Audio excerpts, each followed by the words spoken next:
خواتین حضرات، اب تک آپ میرے پروگرام کے نام سے واقف ہو چکے ہیں. اس کا نام گرداب ہے. گرداب پانی میں پڑنے والا ایک بھنور ہے، مگر آج کے موضوع کی مناسبت سے میرا دل کرتا ہے کہ میں اس کا نام بدل کے گرداب سے سراب کر دوں. سراب جو کہ ہمارے دریا بن گئے، صحرا جو کہ ہمارے دریا بن گئے، اور یہ ملک ایک قحط زدہ ملک بننے کی طرف جا رہا ہے جس میں پانی کی کمی سب سے اولین مسئلہ ہونے والا ہے. خواتین حضرات، آج گرداب میں نہیں، آج سراب میں ہم ذکر کریں گے پاکستان کی آبی صورتحال کا، جو کہ دن بدن بگڑتی چلی جا رہی ہے. کہنے کو کہا یہ جاتا ہے کہ آبی جنگیں لڑی جائیں گی اور مستقبل کی تمام جنگیں آبی ہوں گی. آپ کو مبارک ہو کہ ایک جنگ آپ اپنے دشمنوں سے لڑ بھی چکے اور ہار بھی چکے، اور وہ جنگ ہے جو کہ ہماری ٹرانس باؤنڈری واٹر سچویشن اور ڈسٹریبیوشن کی جنگ تھی، جو کہ آپ بھارت سے ہار چکے ہیں. اس لیے کہ ہر معاہدے کی خلاف ورزی ہو گئی. آپ کے 3 دریا 1960 میں ان کو بیچ دیے گئے. اس کے جو حصے کا پانی آپ کا آنا تھا اس پہ ان کے صحرا سیراب ہو گئے اور آپ کے لہلہاتے کھیت سوکھ گئے. بجلی کی سچویشن آپ کے پاس ہے، مگر اس پوری صورتحال کو صحیح طور پہ سمجھنے کے لیے ہمارے ساتھ کچھ شرکاء یہاں پہ ہیں جو مجھ سے بہت بہتر طور پہ آپ سے اس پوری صورتحال کو ڈسکس کر سکیں گے. میں سب سے پہلے ان کا تعارف آپ کو کروا دوں. ہمارے ساتھ تشریف رکھتی ہیں محترمہ رابعہ سلطان صاحبہ، جو کہ ترجمان ہیں پنجاب واٹر کونسل کی.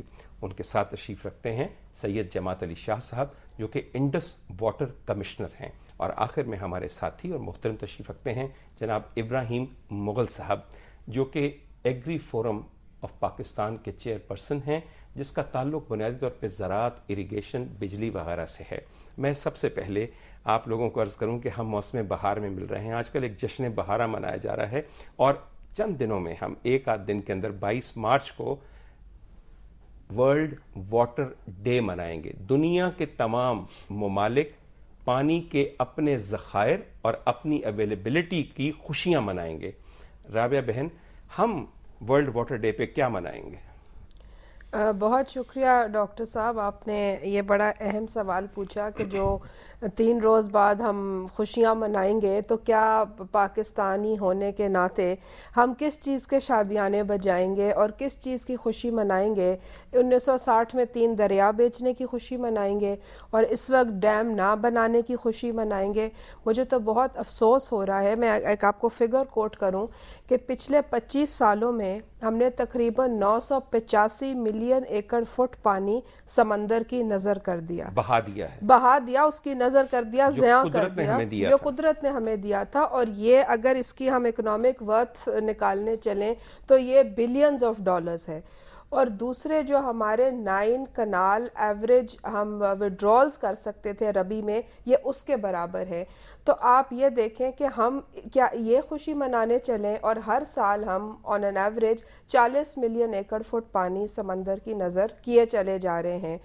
تو وقت کی ضرورت یہ ہے اس وقت کہ 22 مارچ کو ہماری حکومت اور ہماری لیڈرشپ اس چیز کا اعلان کرے کہ ہم نے اگلے 5 سالوں میں اپنے جو یہ ضیاع ہے اس کو روکنا ہے، اور ہم نے وہ ڈیم اناؤنس کرنا ہے جس کا نام کالا باغ ڈیم ہے، تاکہ ہم اس ضیاع کو روک سکیں. نہیں تو صرف تقاریر اور فورمز اور سیمینارز کرنا بالکل بے معنی. میرے خیال میں اس کا تو بھی امکان نظر نہیں آتا، اس لیے کہ اپنے کولیشنر پارٹنرز کو خوش رکھنے اور اپنی حکومت اور اقتدار کو استحکام دینے کے اعلانات ابھی جاری رہیں گے.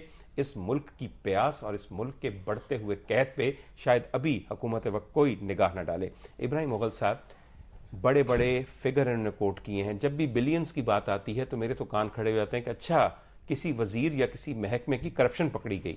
مگر سر، یہ تو قوموں کے غدار لیڈرز، پرانا مانیے، اگر پانی جیسی نعمت یوں بہائی جا رہی ہے اور اسے ذخیرہ کرنے کے لیے کوئی مربوط کوشش نہیں کی جا رہی تو اس سے بڑی غداری ایک ملک کے ساتھ کیا ہوگی؟ سر، تھوڑی سی ہمیں transboundary situation of water کے بارے میں بتائیے جو انڈیا اور پاکستان کے درمیان اس وقت ایگزسٹ کرتی ہے. ڈاکٹر صاحب بڑی مہربانی. آپ نے کہا گرداب نہیں، اس کو میں سیراب کہتا ہوں. بالکل. اور میں تو کہتا ہوں اسے صحرا کہیں، اور کہتے ہیں نا کہ صحرا میں کبھی سایہ دیوار نہ مانگو. آج اگر آپ نے یہ جاننا ہے کہ 1960 17 ستمبر کو جو ایوب خان نے اور ادھر نہرو آئے پاکستان کے ساتھ ظلم کیا. تجھے کیا بتاؤں میرے ہم نشیں, میرے غم کا قصہ طویل ہے. میرے گھر کی لٹ گئی ہے آبرو, ہوا غیر جب سے دخیل ہے. 17 ستمبر کو کراچی آ کے دستخط کیے. 8 ملین ایکڑ فٹ پانی ملتا تھا ستلج, بیاس اور راوی سے. فوراً وہ 32 ملین ایکڑ فٹ پہ چلا گیا دستخطوں کے بعد. اور آج جو بلوچستان کا صحرا, اگر کسی نے دیکھنا ہو کہ آج حالات کیسے ہیں تو اس صحرا میں سردیوں میں جا کے پاؤں رکھ کے دیکھیں. جہاں کبھی گلو گلزار ہوتا تھا, آج وہ صحرا جو منظر پیش کر رہا ہے وہ بے کسی کا. مطلب آپ کو بتاتا ہے کہ آج انسان بھی پیاسا ہے, حیوان بھی پیاسا ہے, پاکستان پیاسا ہے. اور انڈیا وہاں نہیں رکا. 3 دریاؤں پہ جب پورے انداز میں خواندرہ نہر نکالی یا جو بھی نکالا پورا قبضہ کر لیا. ادھر کشمیر کو ایک ایسا زاویہ دے دیا گیا, ایک ایسا طریقہ کار اپنا لیا گیا کہ سوتے جو ہیں ان کو اپنے کنٹرول میں رکھیں. ابراہیم مغل صاحب, آپ نے ایک بڑی اہم تاریخی معاہدے کی طرف ذکر کیا جو ہم تو تاریخ کی کتابوں میں پڑھتے تھے جب بچے ہوتے تھے. 1960 میں انڈس واٹر ٹریٹی سائن کی گئی جواہر لال نہرو اور صدر ایوب کے درمیان, جسے آپ سندھ طاس معاہدہ کہتے ہیں, جو دراصل پاکستان کے آبی ذخائر کی تباہی کا اور واٹر اویلیبلٹی اور دریاؤں کو سوکھنے کا ایک معاہدہ تھا. 18 ارب روپے آپ نے اس وقت لیے, جو اس وقت ایک نہر کی قیمت نہیں ہے. سید جماعت علی شاہ صاحب موجود ہیں جو کہ انڈس واٹر کمشنر ہیں.